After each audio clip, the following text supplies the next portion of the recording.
Hello everyone, today we're going to talk about something that doesn't ask for permission, doesn't knock politely, and doesn't wait for the weekend to be over.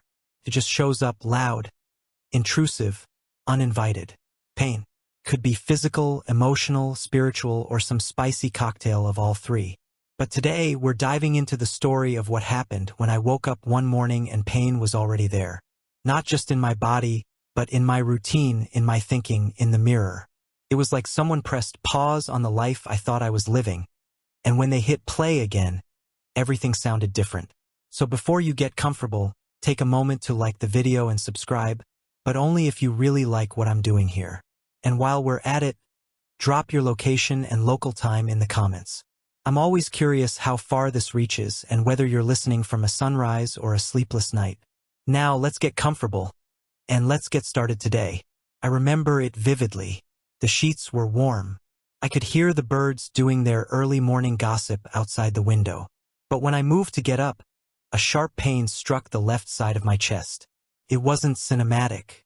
I didn't clutch my heart and fall to the floor. It was more like my body said, "Hey, we need to talk." And I said, "Not now, I'm busy." And my body went, "Too bad." I did what any sensible, logical adult would do. I ignored it. After all, I'd eaten something spicy the night before. Maybe it was gas. Maybe I'd slept wrong. Maybe I was 32 going on 72 and this was just life now. I stood up, slowly, and winced. Still there. Not excruciating, but present. Like a toddler tugging at your pant leg. Not enough to panic, but enough to ruin your focus.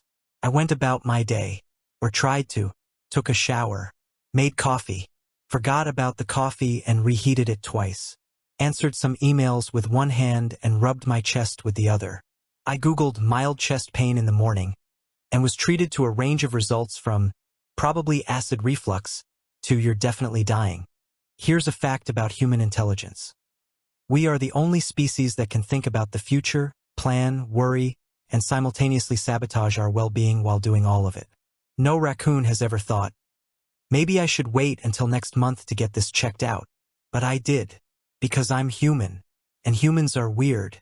Still, something was off. By the afternoon, I was dizzy.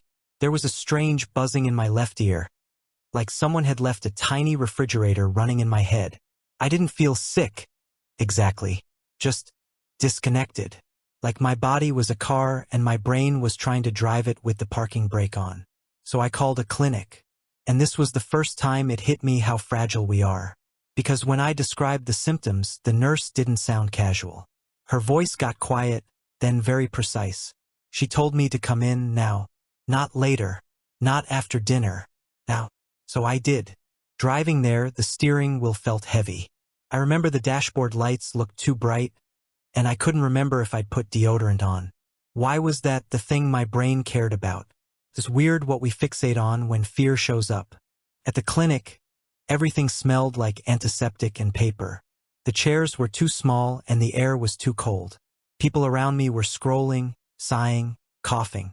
I sat down and tried to look normal, casual, like I wasn't about to Google my own funeral. You know what's strange? Flamingos can only eat with their heads upside down. Completely unrelated to my story. But I think about that whenever I'm trying not to panic. Because flamingos are ridiculous, and sometimes ridiculous facts help us survive ridiculous moments. Anyway, they called my name, took my vitals. The nurse had kind eyes and a firm grip. She didn't smile much. I tried to make a joke about how I'd probably just pulled a muscle lifting all my emotional baggage. But it didn't land. She scribbled something on a clipboard and disappeared.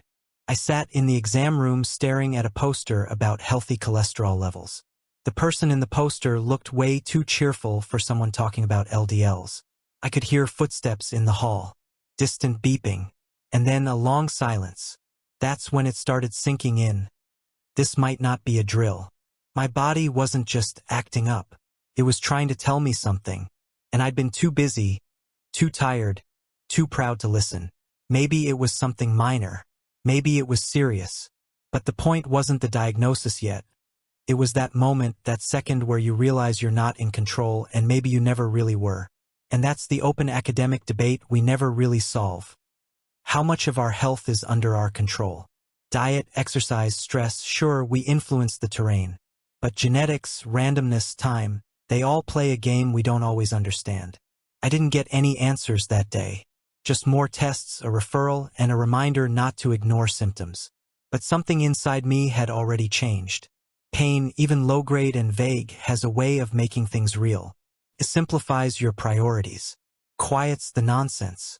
And while it's nobody's favorite messenger, sometimes it's the only one loud enough to break through your routine. That night, lying in bed again, the pain was still there. A little duller. But now I was listening. For the first time in years, I wasn't planning the next thing, or reaching for my phone, or watching a video about productivity hacks. I was just breathing. And that, strangely, terrifyingly, felt like the beginning of something honest. Denial wears comfortable shoes. I know this because I wore them every single day for 2 weeks after that first morning of chest pain. You'd think a body throwing signals like a frantic airport ground crew would be hard to ignore. But denial, well, it knows how to whisper just the right nonsense in your ear. It's probably anxiety, I told myself, while skipping breakfast and pounding coffee like it owed me rent. It's just a muscle spasm, I said, while hunched at my desk for 9 hours straight, barely blinking, convincing myself I was fine as long as I didn't Google anything after 10 p.m. Here's the thing, the human brain is excellent at pattern recognition. That's one of the things that makes us so intelligent, right? But it's also extremely good at storytelling, even when those stories are total fiction. My brain spun a comforting tale that this was all temporary, unremarkable, and probably just needed a hot shower and a long nap. Even though my pulse kept racing like it was auditioning for a drum solo. Even though my breathing sometimes skipped like a scratched CD. Even though I woke up twice with my left arm tingling and thought, weird, and rolled over like a sleepy fool. What's wild is how normal it all feels in the moment. That's the trap. When you normalize discomfort, your body learns that it has to scream to get your attention.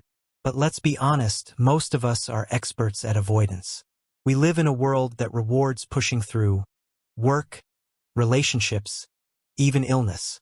We love a comeback story, but we hate the breakdown part, especially the kind that involves you quietly falling apart in the frozen peas aisle at 8:45 p.m. because you forgot what you came in for. Denial isn't loud. It's not dramatic.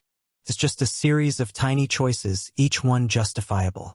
Each one comfortable, like wearing shoes that are half a size too small but look really good with your outfit. Eventually, you forget you're even in pain. I remember one specific afternoon. I was on a Zoom call with 3 people who were all pretending to pay attention. I was too. The pain in my chest had moved lower, like it was exploring new real estate in my ribcage. I muted the mic, leaned back slightly, and thought, should I be worried? Then I looked at the screen. Someone was talking about campaign performance metrics and click-through rates. I nodded. I smiled. I threw in that's a great point, Rachel. Even though I had no clue what Rachel had just said. Because fear is one thing, but fear and professional embarrassment, that combo is kryptonite for a lot of us. Here's an odd but true fact. In 2007, an octopus in a German aquarium learned how to climb out of its tank at night to eat fish from the neighboring tank, then sneak back before sunrise like it never left. What does that have to do with me ignoring my symptoms? Nothing. And everything. Because sometimes our pain sneaks out of its tank. Quietly, cleverly, leaves a little destruction, then slides back before we notice. And we keep feeding it, pretending we're in control. That night, I sat on the edge of the tub and stared at my reflection in the mirror. My face looked pale, drawn, like I hadn't been sleeping, which was accurate. There were bags under my eyes big enough to store emotional baggage and leftover guilt. I touched the center of my chest. Still sore, not worse, but not better either. Here's the academic debate. At what point does something become chronic? Is it duration, severity, the fact that we stop reacting to it? The answer depends on the field: medical, psychological, spiritual. But one thing is clear. When pain stops being surprising, we start treating it like furniture. And I'd made it part of the furniture. Arranged my day around it. Took shorter walks. Skipped stretches. Avoided laughter that might jostle it. It was my constant, quiet co-pilot. I even gave it a nickname, Mr. Murmur, because it was soft but annoying and seemed to be going through something. I know that sounds ridiculous, but hey, if people name their houseplants and talk to their cats in baby voices, naming your pain is fair game. Eventually, a friend noticed. "Hey," she said, during one of our calls. "You've been breathing weird lately. Are you okay?" I deflected. "Just allergies." "It's February," she said. "Global warming," I said. She squinted at me through the screen. "You need to get that checked." Like, for real? I laughed. "I'm fine." But that seed had been planted. And once a concern is planted in your mind, your body starts to get louder, just to back it up. That night, I had trouble falling asleep again. I turned over and over, my chest buzzing faintly like a broken phone on silent mode. I tried to calm myself by counting backwards from 100. Then I tried counting flamingos. Upside down ones. The ones that only eat with their heads dipped like malfunctioning lawn ornaments. Didn't help. Eventually, I sat up, opened notes on my phone, and wrote, "If this doesn't go away by Friday, I'll go to the doctor." Spoiler, it didn't go away. Also spoiler, I didn't wait until Friday, because by Wednesday morning, I'd wake up again with something worse, heavier, sharper, and a buzzing voice in my head that no longer sounded like denial. It sounded like truth. The waiting room was too quiet. That kind of eerie, air-conditioned quiet where you can hear a pen click 3 chairs down and suddenly become hyper-aware of your own breathing. It wasn't even that crowded, but time in there stretched like old gum. Slow, sticky, with no flavor left. It was Wednesday. I followed through. Kind of. I didn't go to the fancy hospital downtown. I went to one of those walk-in clinics tucked into a strip mall next to a dry cleaner and a vape shop. My version of bravery, I guess. Baby steps. I told myself it was probably still nothing. But if I collapsed while buying cotton swabs, at least I'd already be near a medical professional. As I sat waiting, I started counting ceiling tiles. Then uncounting them just to kill time. There was a painting of a forest on the wall across from me. So green and serene it felt like it was mocking me. Meanwhile, my chest still had that same low, pressurized ache like someone was sitting on me. But politely. The receptionist, who had way too much eyeliner for a morning shift, called my name. Her voice snapped me out of my counting game and back into reality. I stood, dizzy for half a second, and followed her to the back. The exam room was cold. The paper on the table crinkled like I was stepping on dried leaves. A nurse took my vitals and frowned. She didn't say much, just scribbled on her chart, left, and closed the door behind her a little too slowly. That's when I started sweating in places that don't normally sweat, like the back of my knees. Here's a fact about human intelligence. We're not just pattern seekers. We're meaning makers. That's both our superpower and our downfall. Because when we don't have enough facts, we start filling in the blanks. And I was filling them in fast. Blood clots, cardiac issues, tumors, alien parasites, maybe a second heart that's just evil.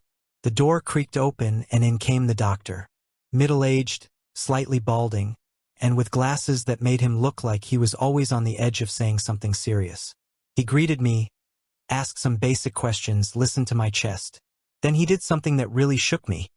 He asked if I'd had any major stressors lately. That's when I laughed. You know the kind. That short, sharp, maybe I'll cry in a second laugh. I almost said, "Does waking up every day and pretending I'm fine count?" Instead, I muttered, I work a lot." He nodded like he'd heard that 100 times today. Maybe he had.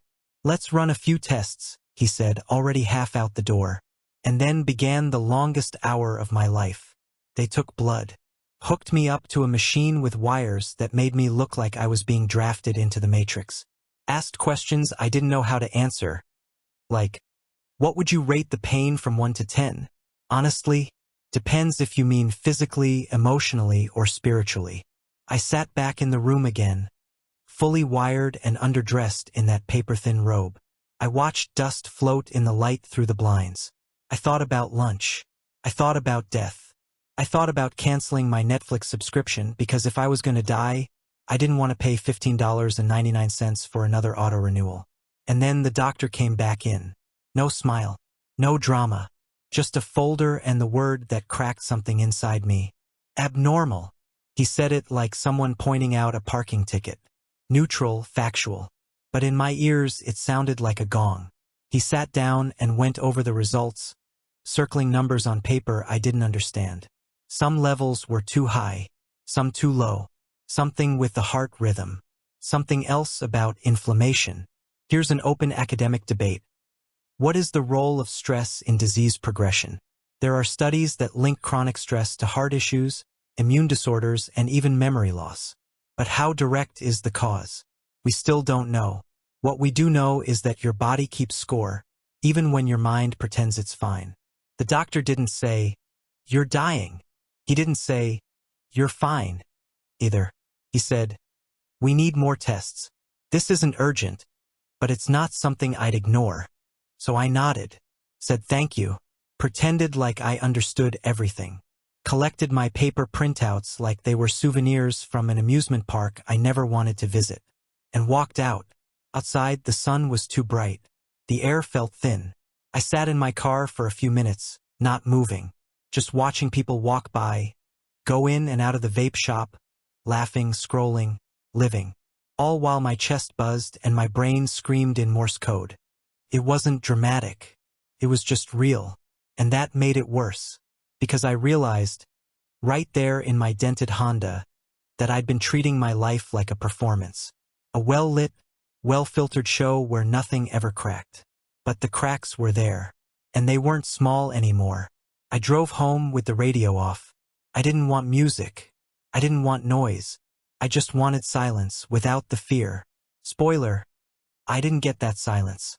Because once you hear a word like abnormal, it starts to echo. You hear it in your toothbrush, in your cereal, in your blinking microwave clock. Everything becomes a countdown. That night I didn't sleep. I just stared at the ceiling fan spinning like an anxious planet. And the pain? Still there. Still subtle. But now it had a face. It had a folder. It had a follow-up appointment. I wasn't just feeling something. I was officially in it. The diagnosis didn't come like a lightning strike. It wasn't some cinematic moment with dramatic music and the doctor solemnly removing his glasses. Came in a phone call. Midday. Bland hold music still ringing in my ears. The nurse's voice was kind, but she said the word like it had weight. Pericarditis. Inflammation of the lining around the heart. Not life-threatening, but definitely not something to ignore. It can be caused by infections, autoimmune responses, or, you guessed it, stress. So much stress.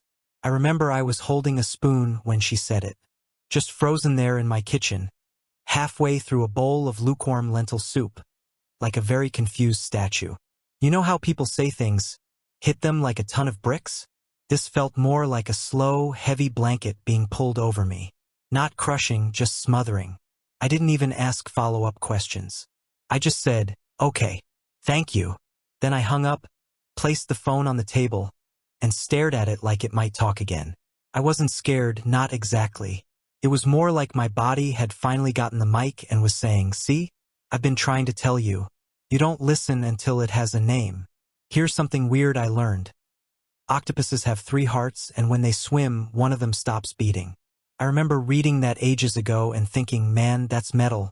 But now I thought, even octopuses know when to slow down. Me? I'd pushed through chest pain, dizziness, skipped meals, sleepless nights, and a steadily increasing sense that something wasn't right.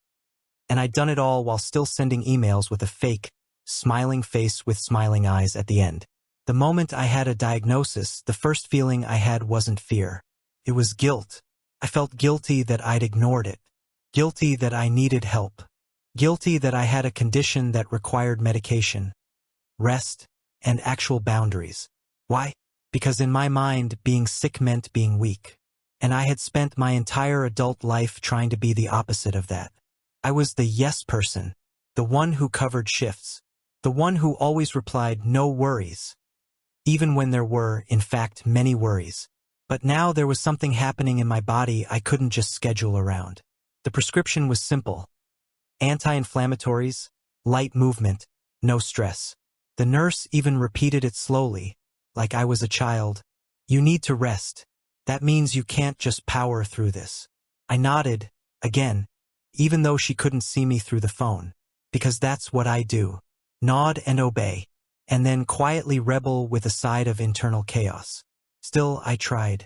That afternoon, I canceled 2 meetings. I didn't open Slack. I told my group chat I was laying low for health reasons, which sounds vague enough to be safe. Then I lay down on the couch and stared at the ceiling for 2 hours. Not sleeping, not reading, just lying there, like a meat popsicle, trying to process that my body had hit the brakes on a life I never gave it permission to pause. Here's the human intelligence fact for today. The brain consumes about 20% of your body's energy, even when you're doing nothing. So yes, lying on the couch and overthinking counts as cardio in my book. But the strangest thing? I felt exposed. Raw. Like someone had cracked open my shell and left the vulnerable part out to dry. Not because of the diagnosis, but because I couldn't pretend anymore. The illusion of being fine had been shattered. And I didn't have a script for what came next. So I did what any deeply confused person does. I cleaned. I vacuumed the hallway, wiped the baseboards, alphabetized my tea bags. Because controlling the external world is the last thing we cling to when the internal world feels like a collapsing tent. At one point, I found a candle someone gave me 2 years ago with a note that said, "For those days you forget how strong you are." I laughed out loud, lit it, then immediately sneezed 3 times because apparently it was cinnamon-scented, and my nose disagreed. Here's the open academic debate. Does labeling a condition help us heal, or does it box us in? Some argue that names give us power over the unknown. Others say that once we're labeled, we start acting like the label. I didn't know which side I was on. I just knew that now I had a word, and that word was echoing in every part of me. Later that evening, my phone buzzed. It was a friend, the kind who doesn't text much unless something's really wrong. "Hey, heard about what's going on. Want me to bring over soup or distraction?" I stared at the message for a long time. Felt too kind, too human. And honestly, I didn't know how to receive that. So I replied, "Distraction, but like, gentle distraction." He showed up an hour later with a bag of snacks and a trivia game. We sat on the floor like kids, asking each other ridiculous questions like, "What's the only food that doesn't spoil?" "It's honey, by the way." "You're welcome." We didn't talk about my diagnosis. Not really, but it was understood. In the pauses. In the way he kept glancing at me to make sure I was still breathing okay. In the way he laughed a little too hard at the dumbest joke, just to make me smile. It wasn't about the game. It was about presence. That night I slept. Not deeply, not long. But it was the first sleep that felt like rest, not just unconsciousness. Pain had given me a name, and now that name had cracked me open. Not in a tragic way, but in the way you break ground before you plant something new. Telling people you're sick feels like inviting them into a room you haven't cleaned in years. You're opening the door and saying, "Hey, ignore the smell, and please don't trip over the shame in the corner." It's not that I didn't want to tell them. It's that I didn't know how, or what exactly I was trying to say. "Hey, so, small heart issue. Nothing life-threatening. Probably stress-related. All good. Taking meds. LOL. That was one of my texts. I added the LOL like a band-aid on a bullet wound. You ever notice how we use emojis and exclamation points to cushion hard truths? Like if I say, "I'm dying," faced with tears of joy, it's somehow not scary? That week, I made a list of people I should probably tell. It started with family, a couple close friends, and my manager. Then it got tricky. Do I tell my gym buddy? My neighbor who brings up the weather every time we talk? My ex who still messages me during Mercury retrograde? I started small. I called my mom. She answered on the second ring, already in a slightly panicked voice, because apparently that's just how moms answer the phone now. "Everything okay?" And of course I led with, yeah, everything's fine. It's just a little something." I explained it. The chest pain. The diagnosis. The word inflammation. Which sounds deceptively cozy. Like something you'd get from a warm blanket. Not something that wraps around your heart like cling film. She was quiet for a second. Then she exhaled and said, "You've been pushing yourself too hard for too long." That hit harder than the diagnosis, because she was right, and I hated that. There's a kind of emotional nudity that happens when you admit weakness. It doesn't matter how minor the condition is. It still feels like handing someone a map to your vulnerabilities. And not everyone deserves that map. One friend I told said, "Dude, same. I've been getting heart flutters lately too." I blinked. "Wait, what?" "Yeah, I think it's caffeine or something. Anyway, I'm doing intermittent fasting now and it's helping." Okay. I didn't know whether to feel comforted or wildly offended that my very real thing had turned into a wellness bro conversation.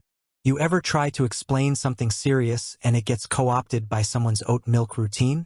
Still, I told people, bit by bit, in person, over text, in cautious emails that said things like, "I may need to take a few days here and there for rest," which is corporate speak for, "I have no idea what my body is doing, but please don't fire me." Here's a fact about human intelligence. We've developed complex language not just to express ourselves, but to manage perception. We don't just communicate facts. We spin them, shrink them, pad them in soft words so people don't worry too much or ask too many questions. And here's the odd fact of the day. Jellyfish don't have hearts. No brain, no bones, no heart. Just a floating pile of goo that's been around for 500 million years. And here I was, overthinking my one malfunctioning heart like it was a personal failure. Meanwhile, jellyfish are out there vibing. The person I was most nervous to tell, surprisingly, was my boss. Not because I thought she'd be mad, but because I didn't want to be pitted, or worse, dismissed. You know that thing where people get all fake sweet and suddenly start treating you like a delicate office plant? Yeah. No thanks. I set up a short one-on-one Zoom. Had my little script in front of me. Explained the diagnosis, emphasized the not life-threatening part about 4 times. Mentioned I was still working, still capable, still worthy of being here. She was quiet for a moment. Then said, "Thank you for telling me. Let's make sure we build some buffer into your schedule. You don't have to carry this alone." And I immediately started tearing up like some overboiled vegetable. Because that was the first time someone said that to me in weeks. Maybe longer. You don't have to carry this alone. And yet, we do. All the time. We hoist our pain like duffel bags and drag it across our days. Pretending it's light, pretending we're fine, pretending we're not counting steps to the next emotional breakdown. There's this open academic debate about whether humans are fundamentally independent or interdependent creatures. Evolutionary biology says interdependence, tribes, cooperation, shared resources. But modern hustle culture? That screams independence, self-made success, one-person empires. But getting sick reminded me, nobody climbs out of a pit alone. At least, not without getting very muddy and taking twice as long. I started noticing something, too. Every person I told, every real conversation I had, opened a door to something else. Someone else would say, "You know, I've been dealing with something too." Or, "I had a scare like that last year." Or, "I've been feeling burned out and didn't know how to say it." It was like we'd all been waiting for someone else to say, "Me too." Telling people didn't fix the pain, but it made it less lonely. It softened the edges. It gave me moments of laughter again. Like when a friend offered to lend me his blood pressure monitor and then realized he'd lost the charger. "You're offering me an emotional support brick," I told him. "Yeah, but it's a vintage brick," he said. We laughed. The chest pain didn't vanish, but it stopped owning the room. That week, I had fewer bad dreams. I ate slower. I answered fewer emails with no worries. Because honestly, there were worries. And that was okay. And as I lay in bed one night, phone in hand, debating whether to delete the 12 open health tabs on my browser, I realized something. Telling the truth, especially about pain, is terrifying. But hiding it, that's what actually kills you. The blame game is a nasty little hobby, quiet, solo, and wildly unproductive. And yet, I played it like a pro. Once the dust of the diagnosis had settled, and the sympathetic texts stopped pouring in, and people went back to their lives, I was left alone with one particularly annoying voice. My own. "You should have caught this earlier. You ate junk for a decade straight and called it a personality. You thought sleep was optional and stress was cool. You did this to yourself. That voice was louder than the pain now, more persistent than the inflammation. It played on loop as I lay in bed, scrolling through old photos like I was trying to gather evidence against myself. There I was in college, holding a Red Bull in one hand and a double cheeseburger in the other. There I was in my first job, eyes red, neck tight, celebrating a 70-hour workweek like it was a badge of honor. There I was last year, laughing through a cough, dismissing it as seasonal weirdness. Here's a human intelligence fact. We're incredibly good at reconstructing the past to fit a current narrative. Psychologists call it hindsight bias. You start to believe you always knew something was wrong, when in truth you were just trying to survive the moment. And now that you have a label, pericarditis, stress-induced inflammation, you turn into your own prosecutor. I turned my bed into a courtroom, pillows as jury, that one creaky wall as my judge. Me? I was the defendant and the prosecutor. The defense never had a chance. One night, around 1 a.m., I got up and opened my laptop. I didn't know what I was looking for.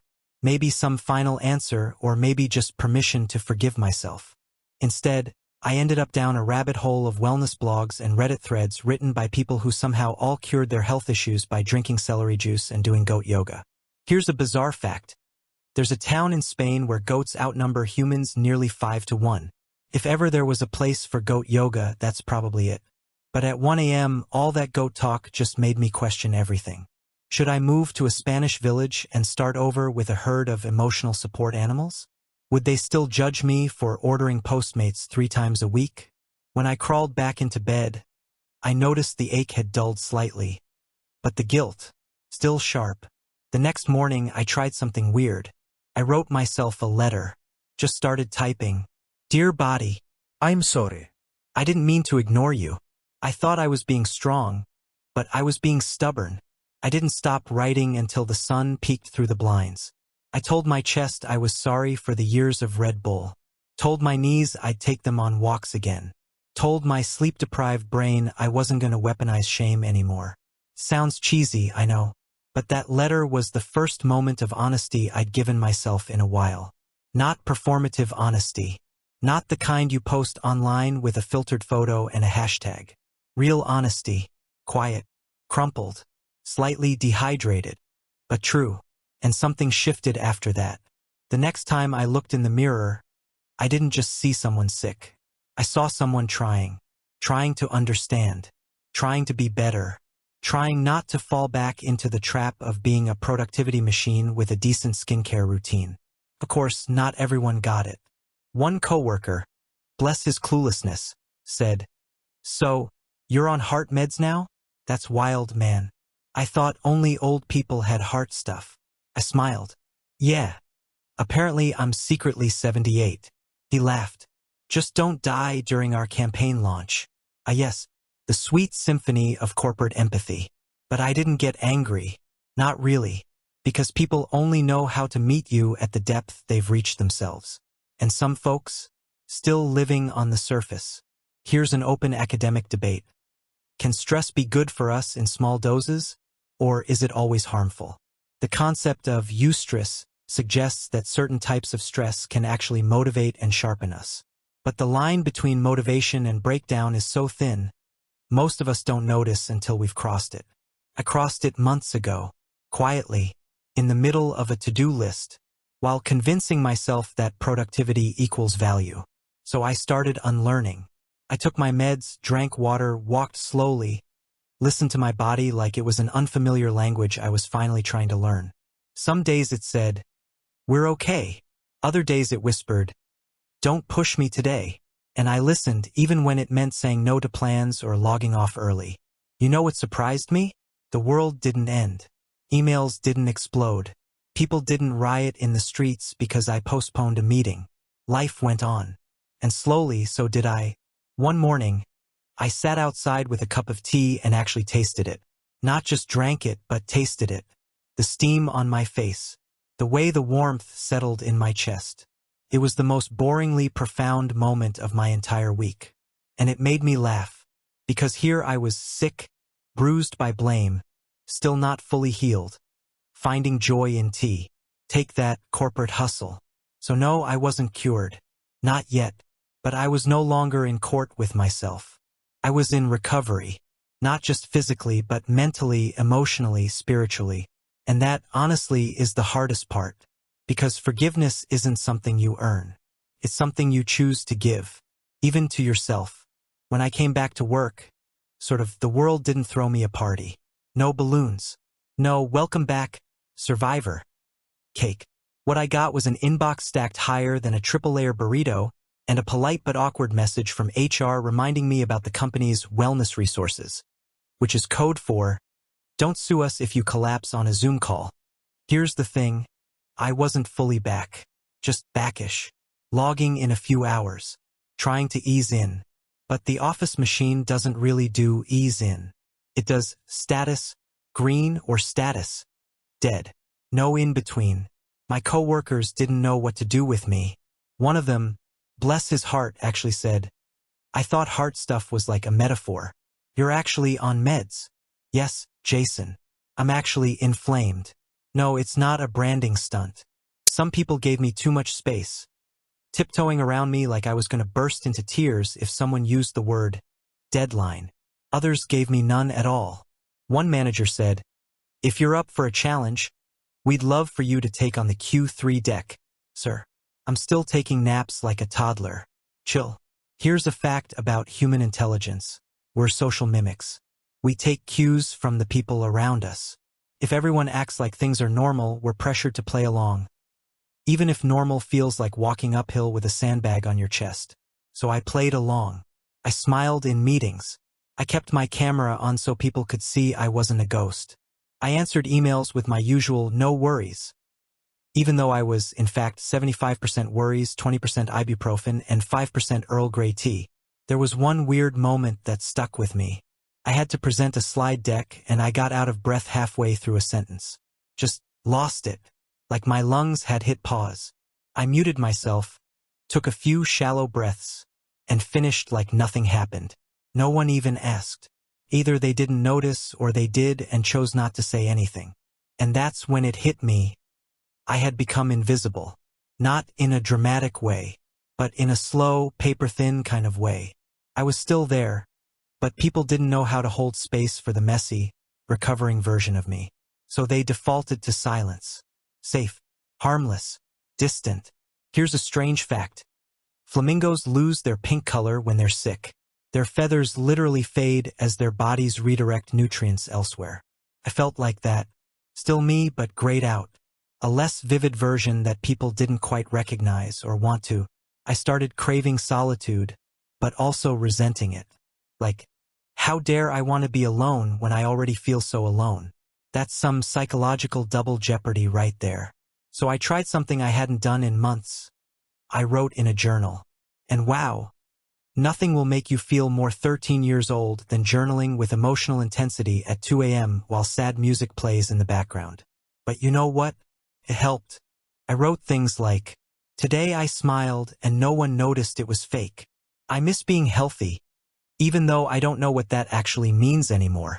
I hate being fragile, but I also hate pretending I'm not. Writing gave me a space where I didn't have to put on my office face or my Instagram face. Just the ugly, crusty, healing face. And that felt like a small kind of freedom. But freedom? That's not something the modern workplace really knows how to give. Here's an open academic debate. Can traditional workplaces truly accommodate chronic or invisible illness? Or are they fundamentally structured around constant output? The buzzwords are there: flex time, wellness budgets, mental health days. But the culture often doesn't back them up. Not really. My company had policies, sure. But the people, the culture, that was another story. I remember asking for one day off, just one, and getting a pause followed by, is this going to be a regular thing? That question sliced deeper than it should have. Because what it really meant was, can we still count on you to perform at peak? Or are you now the weak link? I wanted to scream. You counted on me to overwork before. Now count on me to survive. But I didn't. I just nodded, logged off, and cried into my dog's ears. which are very absorbent for the record. Also, she didn't judge me once. I started to notice something else too. The way people treat your illness as temporary, like a phase. They expect you to bounce back, and if you don't, their patience quietly expires. One friend stopped texting back. Another kept saying things like, "When you're better," with heavy air quotes I could practically hear through the phone. The truth is, I wasn't sure what better meant anymore. Pain wasn't a visitor. It was a roommate, sometimes loud, sometimes quiet, always there. Still, I clung to small victories, like the day I walked up a hill without stopping, like the day I laughed, really laughed, at a stupid meme and didn't feel guilty, like the day I looked in the mirror and saw something new. Resilience. Not strength. Not yet. But something close. A kind of slow-burning flame I didn't know I had. And somewhere in the middle of all this, I realized I didn't have to prove I was fine. I didn't have to outperform my illness. I just had to be broken and breathing, healing and messy, still here. And honestly, that was enough. You know what's wild? You can be falling apart behind the scenes and still posting memes about coffee addiction on your Instagram story like everything's peachy. The human ability to compartmentalize is both a blessing and a deeply confusing curse. I was living two lives, one in pixels, one in pain. Online, I was doing fine. I smiled in selfies. I posted a throwback vacation pic with a sarcastic caption. I even shared a Motivational Monday quote because I thought maybe if I posted enough shiny things, I'd start to believe them. Behind the scenes, I was bargaining with God, ginger tea, and my own lungs just to fall asleep. Nights became a series of negotiations. One ibuprofen or two. Deep breathing or distraction. Netflix or existential dread. Honestly, I could have built a whole reality show called So You Think You Can Sleep. Here's a fact about human intelligence. Our brains are wired to seek coherence. We need our stories to make sense. So when life gets chaotic, we start rewriting, glossing over, inventing plot lines where we're okay now even when we're very much not. It's how we survive, but also how we lie to ourselves. I told myself I was bouncing back. I wore real pants once. That had to count for something. But my body kept disagreeing. There were days when I'd get up, eat a single slice of toast, and need to lie down like I just run a marathon through quicksand. And the worst part? The shame. Not just at being sick, but at being seen sick. One morning, I joined a Zoom call and forgot to uncheck camera on. A coworker saw me in my hoodie, blanket wrapped around my shoulders, eyes puffy. I saw his face pause for a millisecond. "Oh, hey," he said. "You good?" And I panicked. Did a weird little fake laugh. Yeah, just a cozy day." He nodded, but I knew he knew. And I hated that. Why do we work so hard to look okay? Like, are we afraid people will love us less if we're vulnerable? Or is it just that we don't know how to be open without falling apart completely? Here's an odd fact. Sloths can hold their breath longer than dolphins. I learned that while laying on the floor one afternoon, trying to calm my heart rate by pretending to be a rock. A very anxious rock. That same day, I read an article about emotional regulation that said naming your emotions gives you power over them. So I started doing that. Not out loud. I didn't want my neighbors to think I was hosting a dramatic one-man play, but quietly in my mind. Tired, uncertain, frustrated, ashamed, a little hungry. Okay, mostly hungry. It helped, sort of. I also started noticing that my friends had started orbiting me differently. Some checked in regularly, sending little thinking of you messages or memes. Others drifted like satellites losing signal. And I couldn't even blame them. People get uncomfortable with chronic anything. If there's no clear ending, they lose interest. It's not that they don't care. It's just that we live in a culture obsessed with resolution. We want the comeback.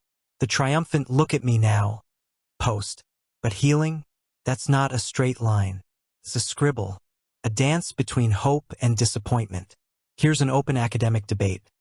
Is the pressure to appear okay online actually harming our collective mental health? Or is it just the new version of small talk? Some argue that curated digital personas are protective layers. Others say they deepen loneliness. All I know is that pretending made me feel better. until it didn't. One night I couldn't sleep.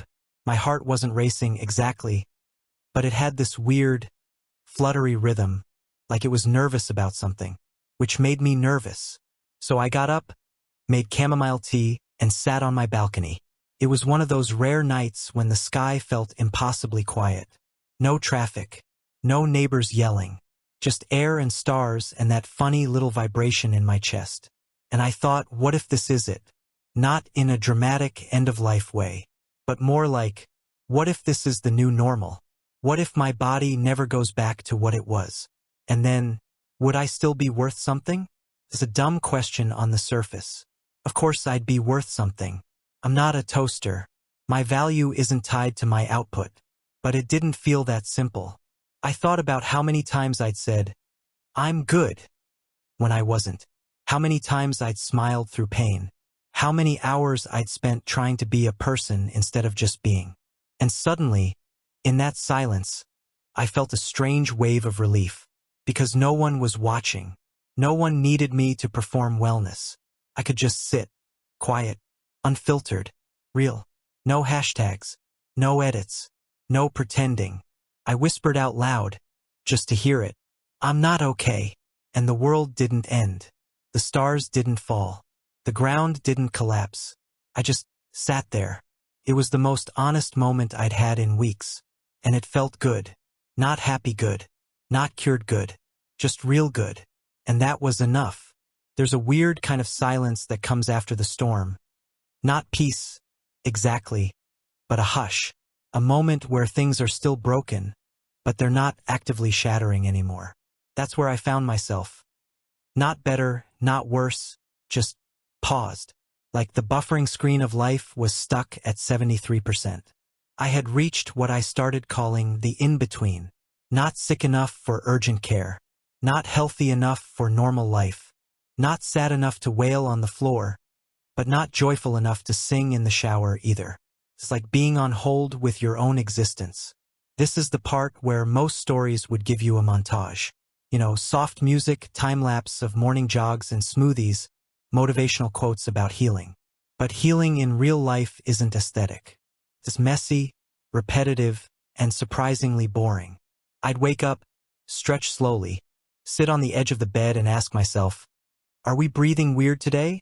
Or is this just how breathing feels now? Spoiler, it's always both. Here's a fact about human intelligence.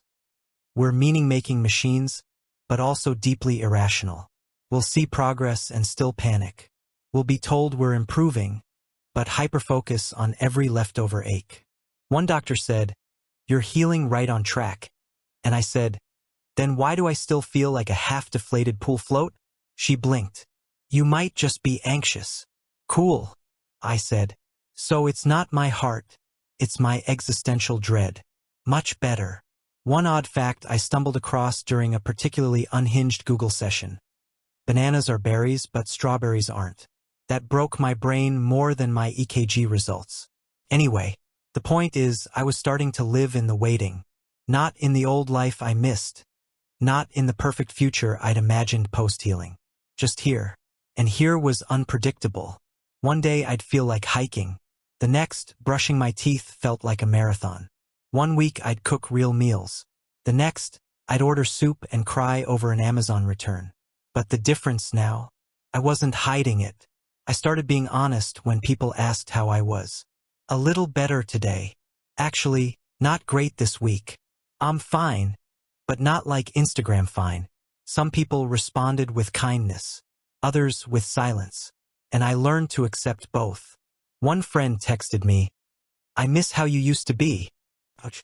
That one sat with me for a while, because what they meant was, I miss when you were convenient, when you made jokes and replied fast and carried conversations. I miss when you weren't heavy, but healing has weight, and sometimes people only love you when you're light. So I wrote back, "I miss that too. I'm working on it." And I left it there, not to be passive-aggressive, but because I did miss it. I missed laughing without it hurting my ribs. I missed being dependable. I missed not needing 2 naps to get through a grocery run. But I wasn't ashamed of where I was anymore. Because this in-between, This awkward, gray, low-battery version of me still had value. It still woke up, still tried, still felt deeply. Here's an open academic debate. Is resilience something you're born with, or can it be built? Some researchers say it's a fixed trait, genetic, neurological. Others argue it's adaptive, learned through struggle and time. Personally, I think it's both. I think life hands you the hammer, and pain shows you how to swing it. I started making tiny routines. Not because I read it in a self-help book, but because my brain needed something to anchor to. Wake up, brush teeth, drink water, sit by the window for 5 minutes. That was it. No me detasken. No yoga. Just sit. Look outside. Remind myself that the world is still moving. One morning, I saw a kid trying to walk a dog twice his size. The dog dragged him into a bush. He popped out with leaves in his hair, laughing. And I laughed too, out loud, like real laughter. The kind that shocks you because you forgot you could still do that. It didn't fix anything, but it cracked something. In a good way. The cracks I was starting to see weren't signs of failure. They were just places where light got in. I began journaling again. This time not about pain, but about moments. The smell of clean laundry. The first sip of warm tea. The way my dog blinked in slow motion like a sleepy emoji. Tiny things. Forgotten things. But in the in-between, they were everything. I wasn't sprinting toward a goal. I wasn't waiting for a breakthrough. I was just trying to be present. And some days, that was enough. But not every day. There were still nights I broke down, wondering if I'd ever feel normal again. Still days I'd look at my meds and wonder if I'd be on them forever. Still moments where someone's cheerful, "How are you?" felt like a trap, because the truth was never simple. The truth was, I'm tired, but trying. Grateful but grieving. Healing but still hurting. And that's not the kind of update you can post on social media with a pretty font and a sunrise background. But it was real. And maybe, just maybe, that's all it needed to be. Let me tell you something no one warns you about when you start healing. People will start expecting the new you to be better than the old you. Like you got upgraded during all that pain. Like you downloaded some kind of wisdom patch while sobbing on the bathroom floor. Oh wow. This must have changed your whole perspective on life, right? You probably don't stress about the little things anymore. You're so calm now. Calm? Buddy, I still panic when I lose my phone in my hand. The only thing I've mastered is hiding my freakouts behind a slightly slower heartbeat. Here's a truth bomb. Healing doesn't make you a guru. It just makes you weirdly observant and extremely into soup. By now, I was going out more. Socially, kind of like a deer poking its head out after a thunderstorm. Unsure, twitchy, but willing. I met up with friends for coffee. I even attended a small party, though I left early after someone played club music and I realized my heart was not ready for cardio via Beyoncé. It was awkward. Not because people were mean, just because I felt out of sync. Like everyone was on a channel I used to be tuned into, but now I was picking up static instead of lyrics. Someone asked me what I'd been up to. I said, mostly learning how to breathe again. They laughed. I wasn't joking. Here's a fact about human intelligence. We remember emotionally intense experiences more vividly than neutral ones. They're called flashbulb memories. And chronic illness, even temporary ones, leave you with a mental highlight reel you didn't ask for. For example, the first time I felt chest pain and thought, this is it. The night I cried because I couldn't open a jar of peanut butter. The exact second I realized I couldn't do this alone anymore. Those memories burned in, not out of drama, out of sheer awareness. When you hurt, your brain turns on every light switch to take in every detail. It's like, this might be important later. You know what else becomes vivid? Kindness. I remember every person who texted just to say, no need to reply. Just wanted you to know I'm thinking of you. I remember the friend who brought me soup and didn't comment on the pile of laundry in my hallway. I remember the stranger on Reddit who said, your body isn't broken, it's adapting. That's still a form of strength. On the flip side, I also remember the person who said, well, at least it's not cancer. Why do people say that?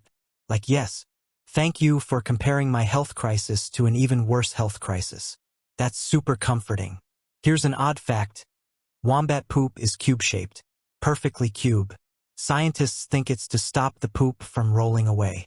And somehow that makes more sense than the way people try to emotionally shortcut pain.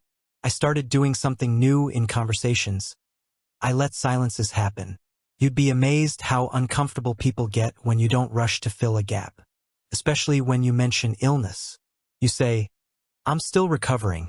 And then just pause. 9 times out of 10, the other person will squirm and say something like, oh wow, but you're almost back to normal, right? And I'd just shrug. Because the truth was, I didn't even know what normal meant anymore. And maybe that was okay. Here's an open academic debate. Is there such a thing as a permanent self? Are we static selves that endure through change? Or are we constantly reinventing who we are based on what happens to us? After getting sick, I leaned hard into the second idea. Because honestly, I didn't want to go back to the old me. Sure, I missed having energy. I missed lifting heavy things without wondering if I'd see stars. But I didn't miss the stress, the endless rushing, the fear of being behind, the way I wore exhaustion like a status symbol. I didn't want to go back to that. I wanted to go forward, slowly, on my own terms. And yes, I still had setbacks. Like the day I blacked out in a Target aisle because I stood up too fast. Bless the teen employee who caught me and immediately offered me a granola bar. Or the time I tried to go on a date, and halfway through, I had to excuse myself because my chest started pounding. I texted him later, sorry for bailing. It's not you. It's my pericardium. He didn't reply, but it's fine. He didn't even like dogs. Red flag anyway. The thing is, I was learning to laugh again. Not just at things, but through them. Like the time my cardiologist casually said, well, at least your condition's not super rare. That would have been more paperwork. Sir, please never go into PR. Or the morning I looked in the mirror and thought, wow, I look like a tired ghost. And then immediately took a selfie because, honestly, that ghost was glowing. Little by little, I started loving the version of me that survived. Not the one that thrived, not yet. Just the one who kept going. And that's something no one celebrates enough. We throw parties for weight loss, for career wins, for weddings, but we rarely throw parties for people who simply made it through something. So one night I bought a cupcake, lit a candle, sat at my kitchen table and whispered, you didn't quit. And I blew the candle out. No applause, just silence. But it was the good kind. The kind that says, you're still here. There's a specific moment in recovery when you realize you're no longer trying to get back to who you were.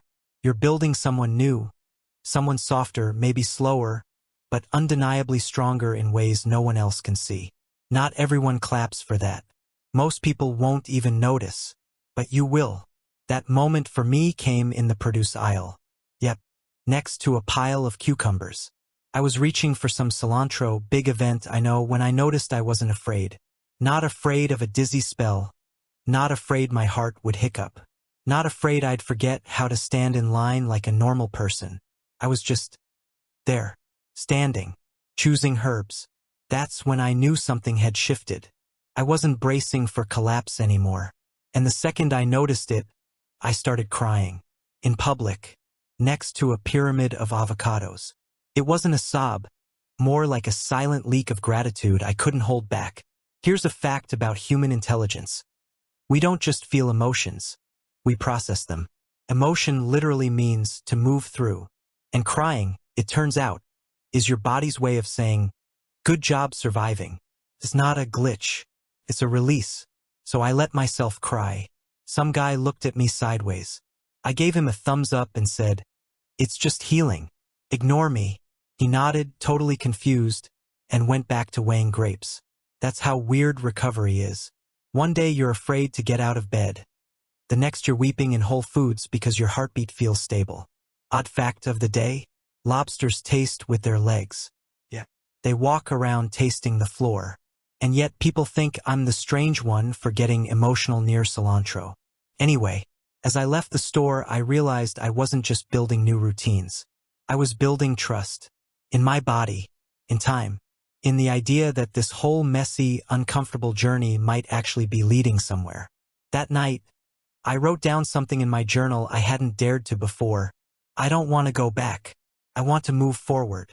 I didn't even cross it out. Here's where things get tricky though. The outside world doesn't always adjust to your internal growth. While I was changing, other people weren't. Their expectations stayed frozen. They wanted the same energy, the same hustle, the same relentless optimism. But I didn't have that anymore. I had boundaries now. I had no thank you now. I had naps scheduled like important meetings. And not everyone liked that. I had a friend, a well-meaning, hyperproductive friend who told me, "I just feel like you're not as ambitious as you used to be." And I looked at her and said, "Yeah, I'm not. And I don't miss it." She blinked like I had just admitted to giving up on my own life. But I hadn't given up. I just stopped racing toward a version of success that nearly killed me. Here's an open academic debate. Is ambition inherently healthy, or is it a socially glorified form of self-avoidance? Some argue ambition drives innovation and personal growth. Others suggest it's often rooted in fear of being irrelevant, unseen, unloved. For me, ambition used to be armor. If I worked harder, stayed busier, kept achieving, I wouldn't have to feel the quiet ache of burnout, or loneliness, or fragility. But once you've spent enough time alone with your body's limits, you start to realize, doing more doesn't equal being more. And so, slowly, I started letting ambition evolve into intention. I still cared about things, still had goals, but they weren't about proving anything. They were about creating something meaningful, and doing it with my whole heart, not just my overworked nervous system. One of those intentions. Joy. Not the fake kind. Not the #blessed kind. The sneaky kind. The kind that catches you off guard while folding laundry or listening to a weirdly good song in the car. I started collecting those moments. Like laughing at a video of a dog wearing Crocs. Making pancakes on a Wednesday for no reason. Watching my houseplant grow one tiny new leaf and feeling like a proud parent. They weren't big, but they were mine. And in a world that keeps telling you to chase more, choosing small joy is an act of rebellion. Sometimes people asked, "So, what's next for you?" And I'd say, "I don't know, but I'm finally okay with not knowing." That response, it weirded them out. We're so used to certainty as a metric of success. But certainty is overrated. Ask any meteorologist. Here's what I was certain about. I was no longer waking up dreading the day. I wasn't perfect. I still had off days. Still forgot to take my meds sometimes. Still had moments where I panicked over small things and had to breathe into my hoodie like it was a therapy blanket. But overall, I was okay. Actually okay. Not performance okay. Not social media okay. Just quietly, imperfectly, honestly okay. And that, I realized, was worth more than all the productivity in the world. So I closed my laptop, made some tea, and curled up on the couch. Not because I was exhausted or recovering from a flare-up, but because I wanted to. Because rest wasn't a reward anymore. It was part of my rhythm. Because survival had turned into living. And living was starting to feel like mine again. So here's a plot twist I didn't see coming. I started getting curious again. About life. About people. About myself. Like I'd wandered through a long, foggy tunnel and suddenly stumbled onto a clearing. And in that clearing, a bookstore. Obviously. Because of course the first place I felt like me again was in a room full of paper, dust, and at least one cat I suspected didn't actually belong to the store. I hadn't been in a bookstore in months. For a while, even reading had felt exhausting. Words slid off my brain like oil on a pan. But something about that day felt different. I wandered in without thinking, and before I knew it, I was flipping through a memoir by a woman who'd also survived something, and had the audacity to make it funny. I bought it, and a snack I didn't need, and a small notebook with a jellyfish on the cover because it made me smile. That night, I read 5 pages and wrote a single sentence in the jellyfish notebook. Maybe I'm not broken. Maybe I'm just new. That thought haunted me in a good way. Here's a fact about human intelligence. The adult brain is still capable of creating new neural pathways, a phenomenon called neuroplasticity. We're wired to change, to adapt, even when it hurts. So I leaned in.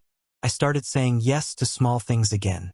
A walk with a friend, a class I'd been curious about, a meal that wasn't plain toast. And okay, full honesty, I also said yes to trying pottery. Big mistake. Turns out, my hand-eye coordination is about as reliable as a squirrel on espresso. My first bowl looked like it had been stepped on by a ghost. Still, I kept it. It made me laugh every time I saw it, and that felt like a kind of medicine too. Odd fact, dolphins have names for each other. Actual vocal labels that identify individuals. Like, hey, there's Steve. I told my friend this during a long walk, and she said, so dolphins have better communication skills than most of my exes. Accurate. And speaking of communication, something else shifted. I began telling people the full truth. Not the edited version. Not the I'm doing okay. That slid off the tongue like reflex. But the layered version. The real stuff. Like, I'm doing better, but I still have days when I feel scared. Or, I'm okay, but sometimes I get mad at my body for taking so long. Or even, honestly, today I just want to lay on the floor and listen to sad girl music. And the most surprising part? People responded with relief. Like my honesty gave them permission to drop the act too. One friend said, thank God. I thought I was the only one struggling.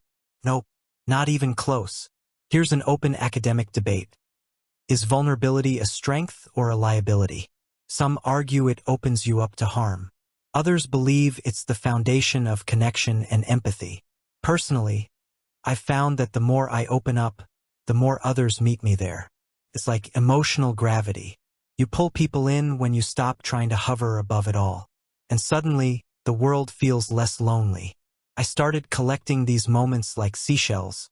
The barista who said, you look brighter today. The elderly neighbor who offered me a basil plant because she had a feeling I needed something to care for. The kid on the subway who pointed at my knee brace and asked, are you part robot now? Honestly, I kind of am. Robot knees, squishy heart. That's the vibe. Not everything was magical, of course. I still had the occasional crash day, the kind where getting dressed felt heroic and brushing my teeth deserved an award. But the crashes didn't define me anymore. They were just data, information. Like, oh, guess I pushed too hard yesterday. Noted. It wasn't failure. It was feedback. There's something incredibly freeing about that perspective. You stop tying your worth to your energy level. You stop measuring yourself by productivity. You start listening, not just to your body, but to your life. And my life was whispering, you're doing great, even when it's boring, even when it's slow.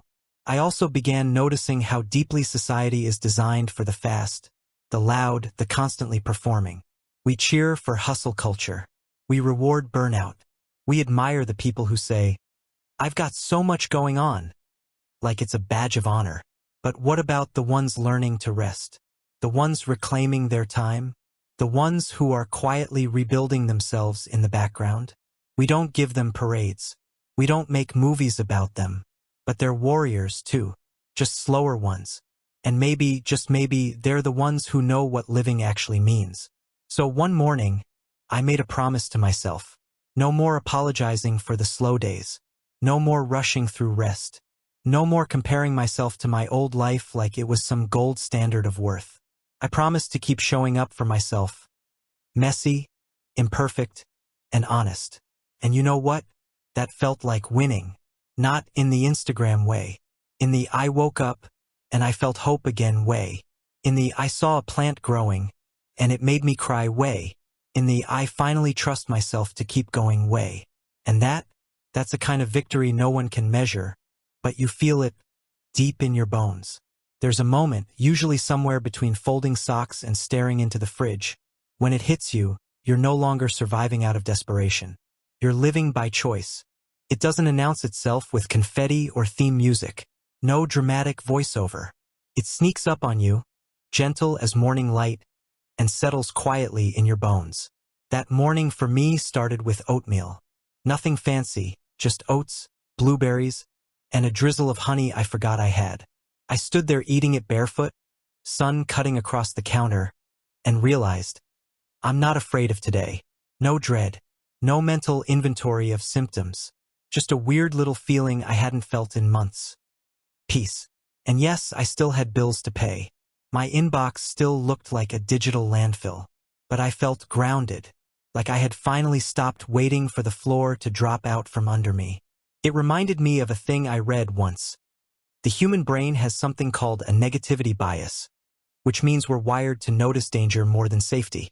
Evolution designed us to scan for threats. But healing teaches you to scan for safety.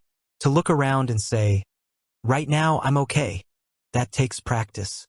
And pancakes, trust me on that. Odd fact, octopuses have 3 hearts, and when they swim, one of them stops beating. Which means rest, even for octopuses, is vital. You push too hard, you go heartless. Literally. I think about that a lot when I feel guilty for doing nothing, because sometimes nothing is the most important something. Around this time, I started re-entering social spaces. More intentionally this time. I wasn't trying to impress anyone or hide behind a curated version of myself. I was just me, a little slower, a little softer, and okay with both. One weekend, I met up with a small group of friends for lunch. When they asked how I'd been, I said, it's been a weird ride, but I'm still here. And one of them smiled and replied, that's the best kind of update. Not amazing, not crushing it, just here. And that was enough. There's an open academic debate. Are we naturally inclined to connect through shared joy or shared struggle? Some say joy bonds us better. Others argue that struggle, when shared honestly, creates the deepest intimacy. All I know is that when I finally opened up about what I'd been through, the real stuff, not the neat caption-ready version, something changed. People leaned in. They started sharing, too. Their own burnouts, health scares, quiet depressions. Things they never posted about but always carried. We weren't trying to fix each other. We were just creating space. And that space, sacred. It felt like community for the first time in a long time. Not the performance kind, not the networking kind, just real human connection. Over soup and slow stories, I started hosting Sunday dinners. Nothing fancy, just pasta, bad jokes, and mismatched plates. We'd eat, talk, sometimes sit in silence. But there was laughter, always laughter. One night, we talked about childhood dreams. Someone said they wanted to be an astronaut. Another wanted to be a veterinarian but was allergic to cats.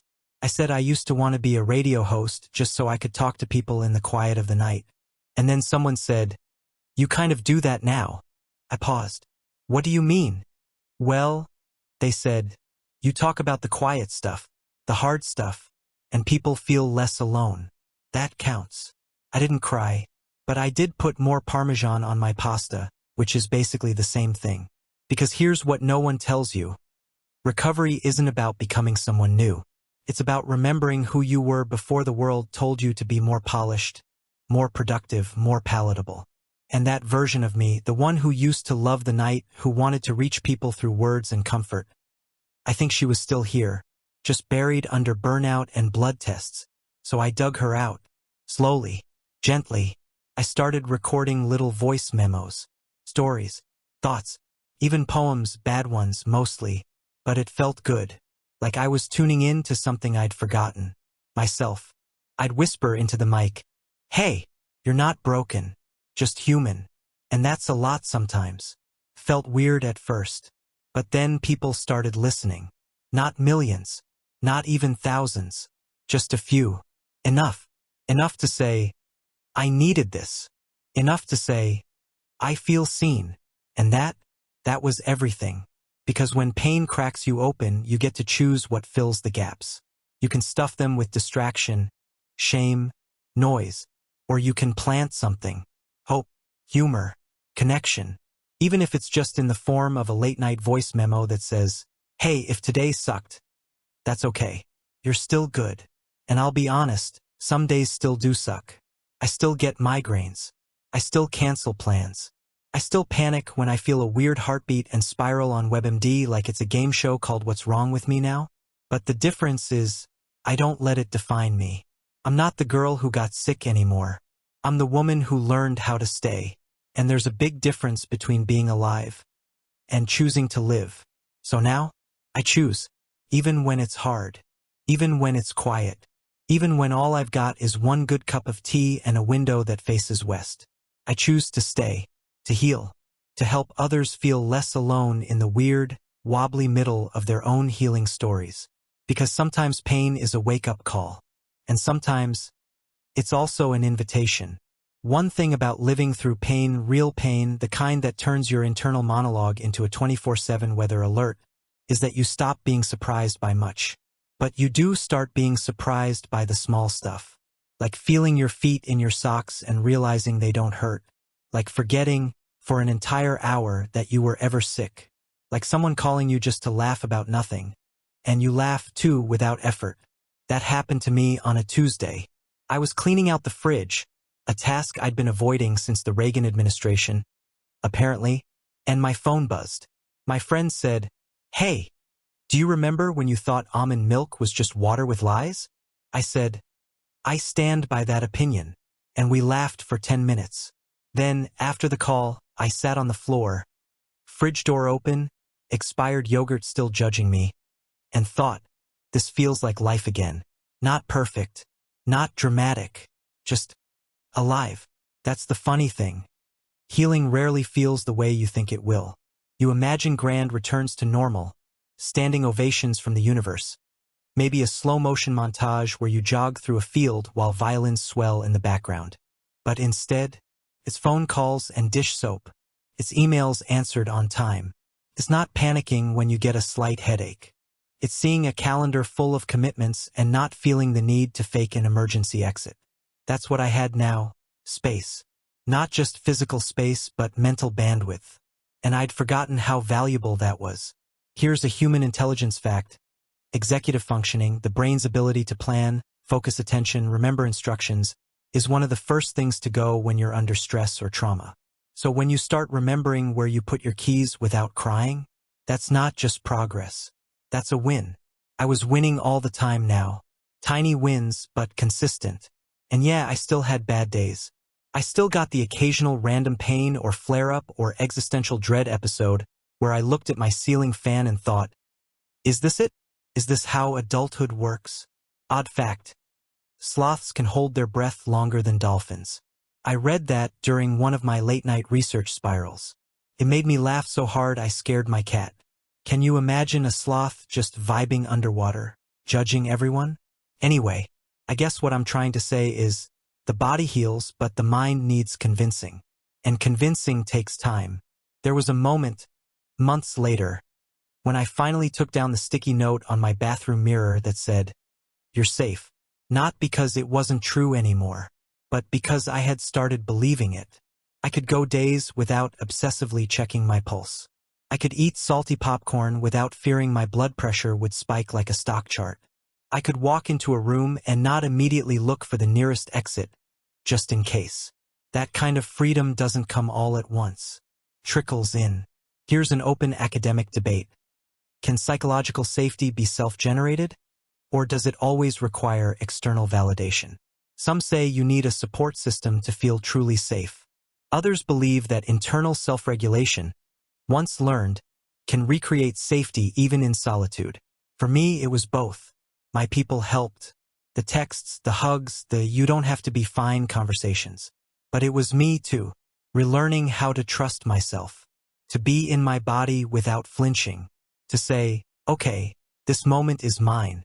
And I'm not afraid of it. Not anymore. One weekend, I went on a hike by myself. First solo trip in over a year. Nothing dramatic, just a short trail near my city. The kind with leaves that crunch just right and squirrels that act like they pay rent. I packed snacks, took water, wore my comfiest hoodie, and halfway through the trail, it hit me. I haven't thought about my heart in 2 hours. No panic, no counting steps. Just me, trees, and the weird comfort of bird sounds that all kind of sound like, I pay taxes too. When I got home, I didn't tell anyone about the hike right away. Not because I didn't want to share it, but because I wanted to hold it close for a bit. Like a souvenir. like a secret medal for making it this far. Because I had made it. Through the emergency rooms. Through the what-ifs. Through the canceled plans. The misunderstood moments. The days that dragged and the nights that pulsed with fear. I had made it. And here's the twist. There's no final form. No arrival. No diploma that says, "Congratulations, you've now completed healing. Enjoy your enlightenment." There's just life. Messy, weird, often disappointing, but occasionally dazzling life. And now I was living it on my terms. No more performing health. No more shrinking pain to fit conversations. No more apologizing for needing time, space, or a nap at 3 p.m. I don't need people to understand my whole journey. I just need them to meet me where I am. And if they can't, that's okay too. Because I've already met myself here. And we're getting along just fine. It's strange, isn't it? How one day you're just surviving, gritting your teeth, blinking back tears, Googling symptoms, and then suddenly you realize you're living again. Not in the dramatic fireworks sense, but in the quiet details. Warm tea, steady breaths, conversations that don't revolve around medical updates. It hit me in the most mundane place possible. My laundry room. Yep, I was folding a fitted sheet and doing a horrible job, because let's be honest, no one really knows how. When I caught myself humming, not the sad, mopey kind, a real, bouncy little tune I didn't even recognize, and I smiled, not because anything extraordinary had happened, but because for the first time in ages nothing bad had. No chest tightness, no spiraling thoughts, no emotional hangover from pretending I was okay. Just me, in my house, folding laundry, feeling normal. I whispered, "I think I made it," and then I laughed because there's no official finish line for healing. You don't get a trophy or an invitation to the wellness club, but you do get moments like that, unimpressive to outsiders but deeply profound if you've lived through the dark. Here's a fact about human intelligence. The hippocampus, responsible for memory and learning, actually grows stronger through moments of peace and rest, not just stress. Rest literally rewires your ability to hope again. So yeah, folding laundry was my neurological glow-up. Odd fact, bananas are berries, but strawberries aren't. Don't ask me to explain that. It's just the universe's way of keeping us humble. Back to the real thing. A few days later, I had coffee with someone I hadn't seen in over a year. She looked me up and down and said, "You seem lighter." I wanted to say, well, I cut out gluten, fear, and societal expectations, but I just smiled and said, "Thanks," because she wasn't wrong. It wasn't about my weight. It was about how I carried myself now. Less armor, more air. Healing, I've realized, isn't about returning to who you were before the hurt. It's about becoming the person you needed during the hurt. And that person, that version of me, she's funny. She's slow in the best way. She talks to birds like they understand. She makes soup when she's sad and doesn't apologize for crying into it. She rests without guilt. That's the version I've chosen to keep. She's not the most productive or the most fashionable or the one who's always on. But she's honest. She's kind. She's here. And now, whenever pain shows up again, because it always will, it's not a villain, it's a visitor. I don't freak out. I don't spiral. I just say, okay, I see you, but I've been through worse. And I'm still here, because that's the thing about pain. It teaches you who you are beneath it. Not just what you do in the fire, but how you rebuild afterward. And me? I've rebuilt slowly. With bubble baths and bad pottery and jellyfish notebooks and late-night texts and almond milk skepticism and a playlist titled Songs for Crying. But like, gently. And if there's one thing I hope you take from all of this, it's this. You don't have to be extraordinary to be worthy of healing. You don't have to earn rest. You don't have to explain the soft places you land in. You just have to stay. Stay curious. Stay open. Stay when it's boring, when it's quiet, when no one is watching. Because sometimes pain is a wake-up call. And sometimes it's the first whisper of who you were always meant to be. Let's slow down for a moment. Take a breath with me. In through the nose, out through the mouth. You've just spent time with someone who's learned. Slowly, stubbornly, and sometimes with soup. That pain isn't the enemy. It's a message, a threshold, a doorway. We started this journey in the dark, in ER rooms, in silence, in confusion. We walked through loneliness, through awkward conversations, through moments when brushing our teeth felt heroic. And together, step by unglamorous step, we moved toward the light. We remembered that joy can be found in toast, that rest isn't laziness, that folding laundry can be holy. We learned that healing isn't a performance, it's a practice. And most of all, we've discovered that you don't need to go back. You don't have to chase your old self. You can build something new, slower, quieter, more rooted, something that fits you now. If you're still in the thick of it, I hope this gave you a sense of company. If you're on the other side, I hope it reminded you how far you've come. Either way, thank you for being here. You made it, and you're not alone. Now go light a candle, take a bath, text a friend, eat that cookie, or just sit quietly and know, deep down, that you're doing beautifully. Even if no one else claps, I'm clapping for you, and whispering softly, you're still here, and that's more than enough.